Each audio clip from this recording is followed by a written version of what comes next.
Assalamualaikum warahmatullahi wabarakatuh.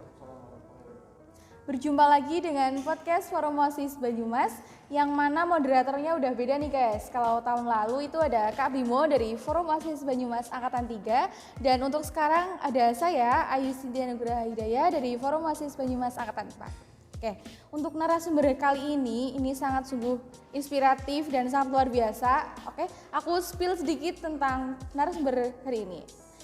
Yaitu ada Mas Failasuf Indi Marsendi yang biasa dipanggil Mas Sendi, kelahiran Banyumas 5 Desember 2001, jadi sekitar sekarang umurnya tuh 19 ya guys, benar-benar masih generasi milenial gitu. Ya, Oke.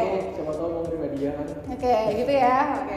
Alamatnya itu ada di Langgong Sari, RT 5 RW 1 Cilengok nih. Bagi orang-orang yang mau curi-curi ilmu boleh datang nih. Oke, jangan lupa buah tangannya. Oke, untuk agama udah pasti Islam ya. Jadi untuk riwayat pendidikannya sendiri juga ada di SD Al Irsyad 1 Purwokerto, kemudian di SMP Al Irsyad Purwokerto dan SMA 2 Purwokerto, dan sekarang udah lagi menempuh di Universitas Pajajaran ya Mas. Betul. Oke. Buat adik kelas yang kakak tingkat, adik tingkat ataupun yang satu tingkat, boleh nih komen di bawah menunjukkan diri. Barangkali mau tanya-tanya sama Mas Endi. Oke, untuk pengalaman organisasi sendiri itu ada di OSIS SMA 2 Purwokerto dan Forum OSIS Banyumas. Di Forum OSIS Banyumas itu ada di Angkatan 1 dan 2, termasuk founder atau pendiri Forum OSIS Banyumas ya Mas? Betul. Oke. Ini ada alat sih sebenarnya angkatan 1 aja gitu. Oh, angkatan 1 aja. Oh iya, oke. Gitu, lanjut. Untuk pengalaman narasumber sendiri dari Mas Sendi itu sudah pernah mengisi materi di Deklarasi Satria 2, kemudian seminar kepemimpinan SMA Negeri 1 Aji Barang, dan pelantikan FOB Angkatan 4 kemarin. Oke. Monggo dari Mas Sendi mau perkenalan dulu yang lebih lanjut, karena ada pepatah mengatakan kalau tak kenal maka tak sayang ya. Oke, mungkin aku kesibukannya sekarang emang di Universitas Pajajaran ya, lagi sibuk UAS lah gitu. Oh, iya. Untuk perkenalannya sangat lengkap dari luar biasa. Udah cukup ya. Mungkin langsung aja ke pertanyaan yang mana teman-teman semua ini udah pasti kepo kan, kita mau ada bahas apa aja sih hari ini gitu. Oke, langsung ke pertanyaan pertama ya Mas. Oke, saya mau tanya, bagaimana sih cara menanggapi guru yang kurang suka kalau kita tuh organisasian terus gitu, mana kita mungkin dari pelajarannya terganggu atau gimana? Oke, baik. Jadi yang pertama yang perlu kita ketahui ya, sama bahwasanya kita nggak bisa menuntut orang untuk suka sama kita, untuk suka sama tentang perbuatan kita dan sebagainya. Karena semua orang punya perspektif masing-masing loh. Apakah organisasi itu penting atau tidak. Jadi yang saya ketahui ya, dulu itu tidak setuju untuk kita berorganisasi karena mungkin mengganggu sekali tentang pelajaran gitu kan, di sekolah-sekolah gitu. Nah, untuk menghadapi hal ini kita tentunya perlu untuk menunjukkan kepada gurunya bahwasanya dengan berorganisasi kita juga bisa berprestasi dengan di bidang akademik gitu. Gitu. Jadi masalah besarnya yang di sini itu kadang-kadang yang persepsi guru itu kalau kita organisasi kita nggak belajar, kita nggak ikut walaupun kita di rumah juga kita nggak belajar kan organisasi jadi cemas gitu. Jadi kita harus taktis itu semua dengan prestasi. Itu mungkin salah satu dari aku sih. Ada lagi Mas, untuk tips-tips kalau bagaimana caranya guru gitu nggak menjudge kita bahwa kita tuh organisasian terus gitu. Untuk menjudge-nya itu seperti aku tadi ngomong ya. Jadi jadikan judge itu justru sebagai motivasi kita untuk berprestasi. Kita buktikan bahwa omongan guru itu salah. Karena itu juga nggak bisa menolak apa yang kita dapatkan dari kritikan orang-orang gitu kan. Yang aku pahami, aku juga di SMA 2 juga banyak banget guru yang gak suka sama aku gitu kan ya. Karena aku juga ambil proker yang namanya itu bakti sosial. Bakti sosial itu salah satu program kerja yang paling berat di SMA 2. Habisnya Expo tuh, sama duanya Expo. Nah itu juga persiapannya juga butuh berbulan-bulan, dan aku pernah 1 minggu nggak ikut kelas gara-gara baksos.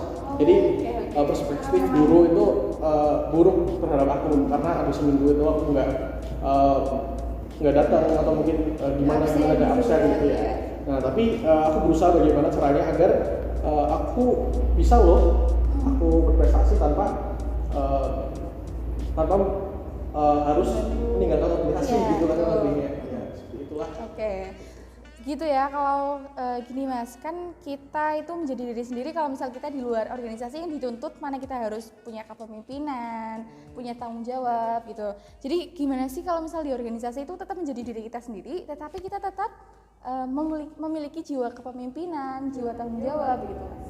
Oke, jadi bagaimana caranya agar menjadi diri sendiri Iya, di dalam organisasi? Jadi organisasi ini perspektifnya aku agak berbeda. Gimana? Bukan menjadi diri sendiri ya, tapi mencari diri sendiri gitu. Mencari Iya diri betul, gitu betul, ya, betul. Mas. Jadi yang disebutkan tentang kepemimpinan, yang apa tadi? Tanggung jawab dan sebagainya itu sebenarnya ada di organisasi. Itulah yang harus kita cari sehingga menjadi diri sendiri gitu. Jadi mungkin kesempatan yang sangat bagus bagi teman-teman yang organisasi di SMA atau mungkin yang di FOB atau mungkin yang lainnya. Kenapa? Karena tempat organisasi itu adalah suatu tempat di mana kita dapat mendapatkan jati diri kita gitu sebenarnya. Yang mana aku kan udah kuliah nih, kuliah. Banyak sekali teman-temannya aku yang dulu nggak organisasi nyesel. Kenapa aku nggak ikut organisasi di SMA gitu? Belum punya pengalaman di kuliah dia. Iya. Jadi juga aku menjadi diri sendiri itu suatu diri yang berbeda dari yang sebelumnya. Karena aku bisa sendiri, jadi aku bisa improve cara aku berbicara dan sebagainya itu dari organisasi. Berarti untuk cara tetap menjadi diri sendiri itu sangat bukan betul ya. Yang betul itu justru kita harus ikut organisasi untuk mencari jati diri kita sendiri gitu ya. Betul. Jadi diri sendiri itu ada korelasinya dalam organisasi itu sebenarnya. Oke. Terus kan ini kan kayak yang tadi dikatakan sama Mas Hendy, pernah tuh 1 minggu full kegiatan itu. Pernah nggak sih ngerasa capek dari fisiknya, terus pikirannya, mentalnya sendiri juga? Itu pernah nggak sih Mas? Untuk capek sendiri itu tentu ya manusiawi kan. Kita kemana-mana, kita kemana-mana gitu kan ya. Kita tentu saja manusiawi itu capek. Tapi tujuannya aku untuk mengatasi rasa capek, aku ini punya tanggung jawab atau mungkin aku ingin mencapai suatu prestasi itu. Jadi otomatis untuk mencapai prestasi itu ada yang dikorbankan dong. Itu adalah waktu, capek dan sebagainya. Nah, hal tersebut prestasi itu ketika kita memperoleh prestasi itu, maka kita juga akan aku bangga nih capek gitu kan ya. Jadi kita harus untuk mengatasi rasa capek itu kita harus punya motivasi bahwa aku harus sampai target itu. Walaupun aku capek, aku harus berusaha. Jadi punya kepuasan sendiri. Iya, betul. Aku udah capek tapi aku udah bisa mempunyai target sendiri dan tercapai. Betul, itu juga apa yang aku alami di Forum Banyumas. Aku kan ini mungkin bisa jadi arsip gitu ya, arsip dan untuk ini kan YouTube ya, YouTube itu kan dilihat oleh sejarah. Ya mungkin 50 tahun lagi, 50 tahun lagi. Jadi ada anak FOB yang 50 tahun lagi lihat YouTube ini. Iya. Nah, jadi ini ya foundernya dicatat. Salah satu founder gitu kurang lebihnya. Oke. Jadi FOB ini sebenarnya aku dibentuk pada tahun 2017 dasar-dasarnya kayak ya 17. Nah kami di forum OSIS Banyumas mengadakan suatu program kerja gitu, atau mungkin kita diundang oleh suatu organisasi dan kita melakukan kolaborasi dengan organisasi itu. Jadi ada OSIS, ketua OSIS dan sebagainya. Dan itu aku masih kelas 10 lah. Nah, terus muncullah tumbuh di mana kita memiliki perasaan yang sama itu. Oh ternyata enak ya kita saling kenal gitu ya, kayak mungkin aku kenal si Ayu, kalau misalnya aku nggak ada acara kita bakal kenal. Nah, aku berpikir sama teman-teman gimana caranya agar apa yang kita rasakan ini dirasakan di kelas. Iya betul, tindakannya dirasakan oleh kita. Jadi ayolah kita mendirikan namanya Forum OSIS Banyumas. Aku ngetuk aja, aku ngetuk siapa yang mau jadi ketuanya aku mau jadi ketuanya gitu ya. Padahal tanpa basa-basi gitu ya. Berarti bisa diambil pelajaran bahwa kepercayaan diri itu apa harus penting dan omongan itu doa sebenarnya. Betul gitu ya. Iya, saat itu juga kita juga nggak tahu gimana caranya untuk mendirikan organisasi gitu. Kita harus cari tahu supaya dan capek apa enggaknya jadi bilang sangat capek. Pas awal-awal dari FOB itu hampir setiap minggu ada rapat. Karena memang masih awal betul. Iya betul, bahas-bahas gitu. Benar. Jadi ya alhamdulillah dengan waktu dan dukungan teman-teman semuanya, teman-teman organisasi, dan ada kelas semua di tingkat maksudnya itu alhamdulillah sekarang sudah menjadi besar gitu ya. Alhamdulillah dan ya. semoga akan terus besar nantinya. Amin. Oke. Dari semua proker-proker yang pernah dijalanin maupun di FOB atau di sekolah gitu Mas, pernah nggak sih kayak nggak diizinkan terus mengadakan secara ilegal istilahnya gitu? Jadi untuk proker-proker ini untuk di SMA 2 sendiri itu nggak ada ya, karena emang diizinkan gitu, kecuali proker-proker yang tidak perlu perizinan gitu, seperti makrab gitu kan. Makrab pasal itu kan juga nggak perlu namanya proposal atau PJ gitu. Jadi itu merupakan yang tidak perlu untuk izin, ilegal tapi nggak apa-apa gitu. Nah kalau di FOB sendiri ini nggak tahu masuk ilegal apa enggak ya, karena dulu kan di awal-awal kepemimpinannya aku di Forum OSIS Banyumas kan FOB sendiri belum legal kan. Ya nggak belum legal, jadi belum ada yang namanya pengawasan khusus dari yang lain, dari MKKS maupun yang mana gitu. Belum betul gitu. Jadi dikatakan ilegal ya nggak juga sih, jadi seperti tidak dapat perizinan atau proposal gitu ya. Mungkin bisa berjalan, cuman kalau misal kita izin kan ada proposal, ada bantu dana gitu ya Mas. Kalau misal ini paling nggak ada dana, kayak gitu aja, nggak ada yang sampai ilegal bener-bener tanpa sepengetahuan siapapun. Iya betul, kami juga walaupun ilegal, kami juga pas itu sedang sibuk-sibuknya nembung ke Kepala Cabang Dinas Pendidikan kelas 10 gitu ya. Saat itu namanya Pak Tohar. Sekarang juga masih Pak Tohar. Dan ada yang namanya Pak Sata. Bidang SMA pokoknya, saya lupa. Nah itu juga kita izin juga kepala KKS dan yang lainnya gitu. Untuk izin walaupun kita belum punya nama yang resmi di mereka gitu. Ya, dan ternyata ajaib atau enggak, mereka juga ngasih sodakoh gitu. Di kantong di 100.000 dari Pak Widarso namanya. Diam-diam gitu ya, kayak ikhlas ini ya, cuma aku dan kamu yang tahu gitu ya. Betul. Iya. Lanjut, ini pertanyaan yang paling penting dan mungkin ditunggu-tunggu sama teman-teman semuanya nih. Diperhatikan ya. Apa nih? Pernah nggak sih Mas cinlok di Forum OSIS Banyumas atau di organisasi OSIS di SMA? Kalau masalah cinlok sih sebenarnya nggak terlalu ya. Nggak terlalu. Tapi kalau misalnya kagum itu ada kan ya. Kalau misalnya di organisasi ada yang namanya bunga gitu kan. Ya, udah kalau berapa kayak cowok sama pada kagum. Tapi untuk cinlok sendiri, alhamdulillah belum pernah ya. Karena yang aku tahu kalau misalnya sebagai pemimpin kita cinlok kepada anggotanya itu akan mengurangi efektivitas kita dalam organisasi gitu. Kita juga sebagai pemimpin juga harus mencontohkan hal baik gitu ya Mas. Takutnya nanti waktu kerja itu nanti terhambat karena kita sibuk cinlok itu. Iya gitu betul. Ya. Iya. Nah itu kan Mas sendiri udah pernah ngerasain mungkin ya jatuh cinta gitu istilahnya sama teman organisasinya gitu. Itu cara mengatasinya gimana biar kita tuh nggak terlalu cinlok banget, tapi kita tetap mempunyai rasa gitu. Ya sebenarnya sih kalau misalnya cinlok, aku juga menyalahkan ya. Silahkan cinlok namanya masa-masa remaja gitu kan. Tapi kalau misalnya cinlok jangan sampai kita melupakan tanggung jawab kita di organisasi gitu. Apalagi sebagai ketua gitu kan. Atau mungkin hal-hal lainnya. Istilahnya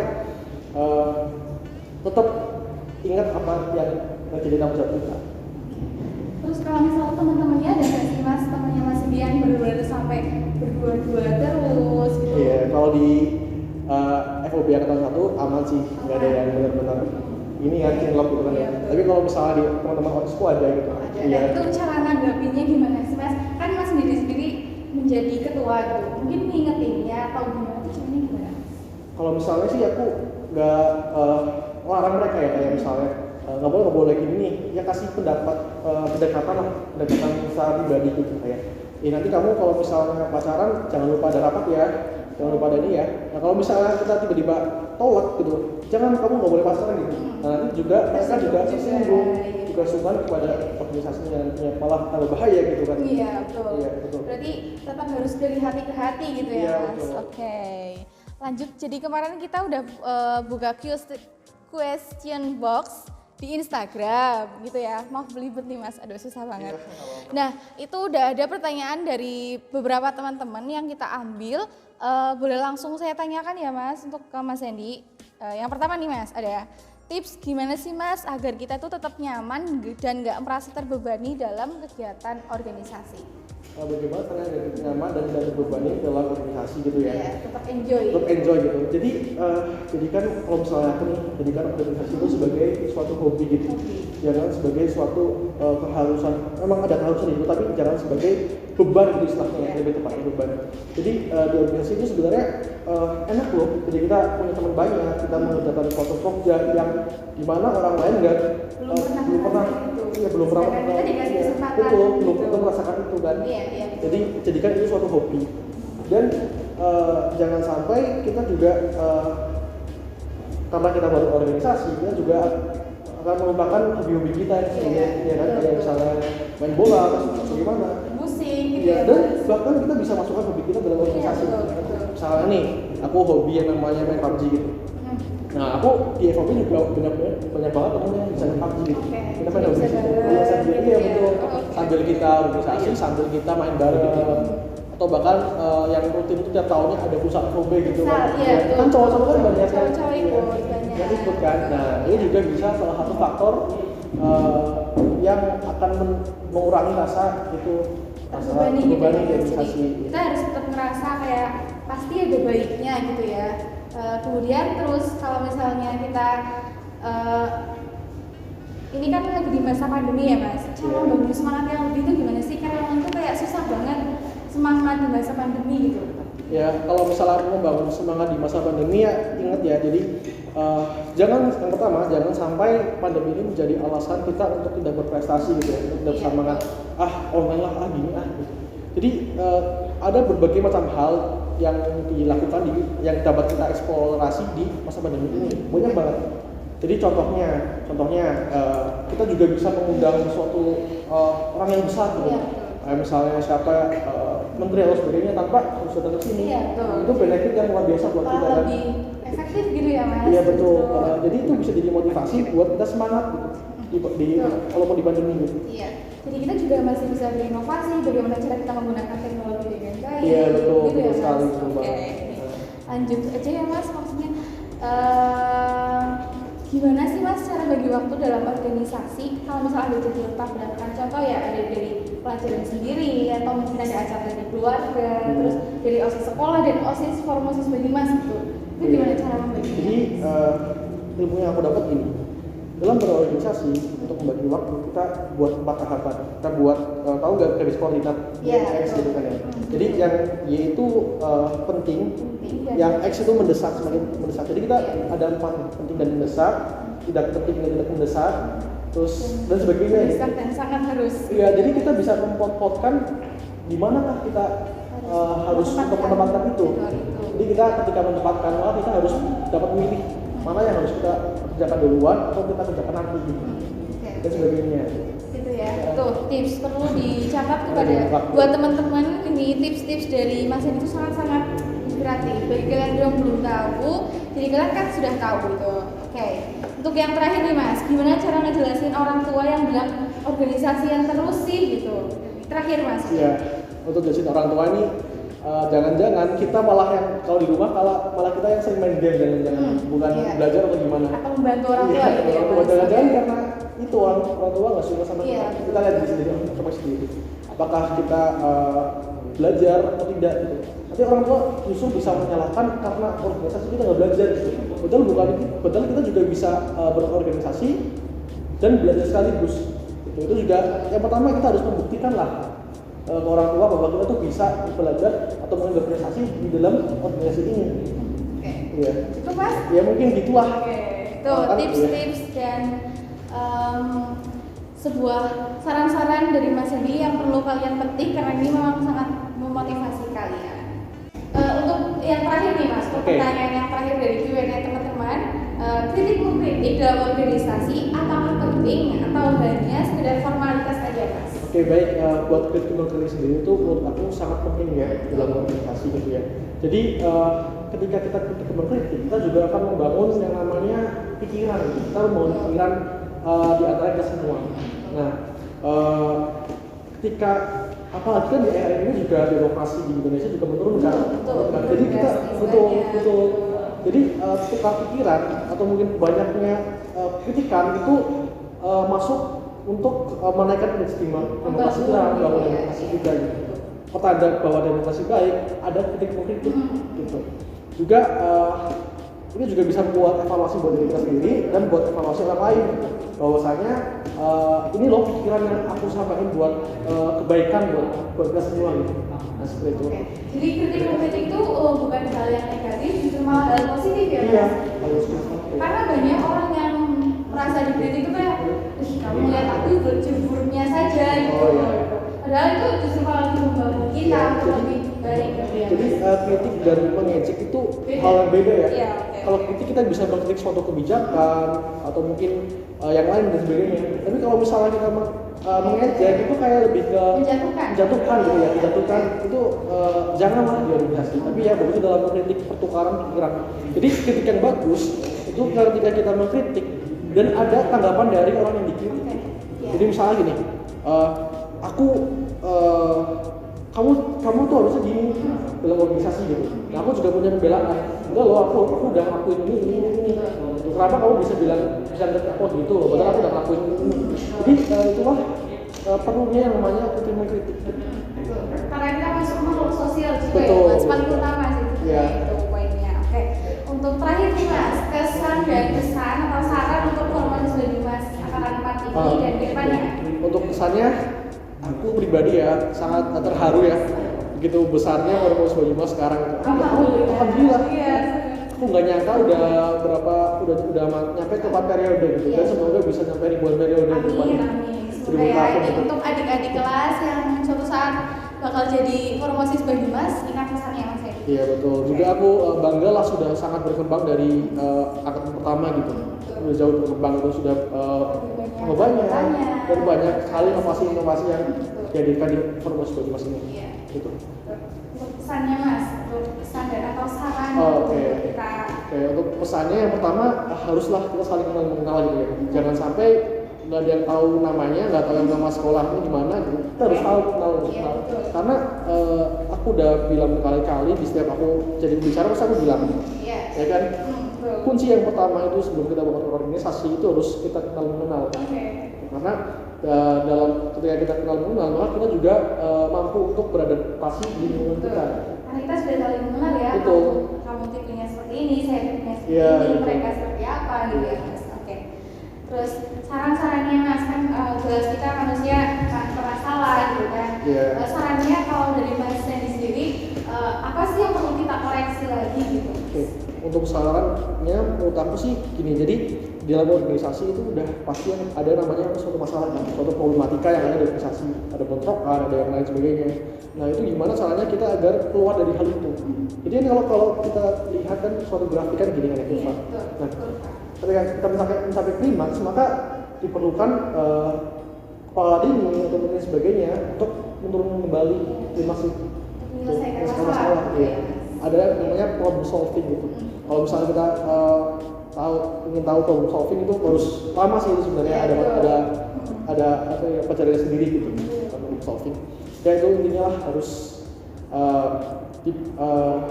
proses dengan pikiran dingin, dengan diskusi dan sebagainya.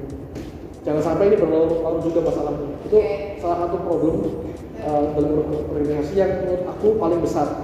Tuh dicatat ya teman-teman. Oke, untuk kali ini mungkin cukup sekian ya Mas Hendy. Terima kasih untuk motivasi, untuk saran, untuk tips-tipsnya untuk teman-teman semuanya yang sudah menonton kali ini. Semoga kita bisa mendapatkan pelajaran, bisa mendapatkan motivasi yang lebih besar lagi untuk kita ke depannya.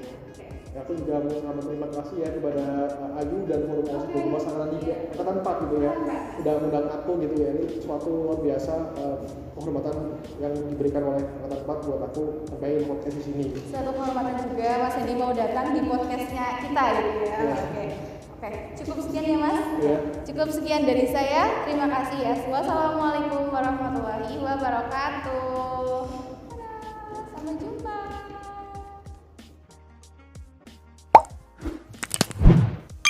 Jangan lupa like, komen, dan juga subscribe. Dadah. Jangan lupa loncengnya.